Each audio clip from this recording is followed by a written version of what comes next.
اللہ کے بابرکت نام سے شروع کرتا ہوں جو بڑا مہربان نہایت رحم والا ہے، اور درود لا محدود حضور صلی اللہ علیہ وآلہ وسلم کی بارگاہ ناز کے اندر، بارگاہ خوشبودار کے اندر ہدیتن، عقیدتن، محبتن، نذرانتن، تحفتن، مودتن، ادبن پیش کرنے کے بعد حضرت فقیر باغ حسین کمال رحمت اللہ تعالی علیہ فرماتے ہیں، اگر نبی کریم صلی اللہ علیہ وآلہ وسلم سے عشق کا دعویٰ ہے تو پھر ہر دم درود شریف پڑھتے رہیں۔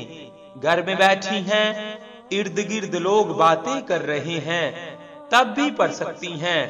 تسبیح پر پڑھیں تاکہ تعداد کا ہدف پورا کر سکیں۔ بغیر وضو کے بھی پڑھ سکتی ہیں۔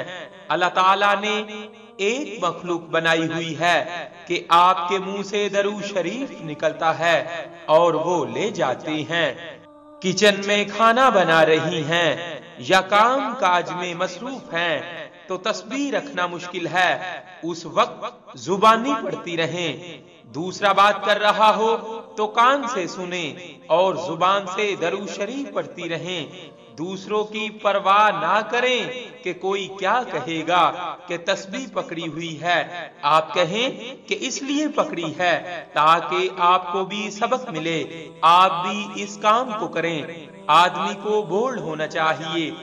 دنیا کے کاموں میں دوسروں کی ریس کرتے ہیں تو درود شریف پڑھنے کی ریس کیوں نہ کریں؟ صلی اللہ علیہ وآلہ وسلم۔ صلی اللہ علیہ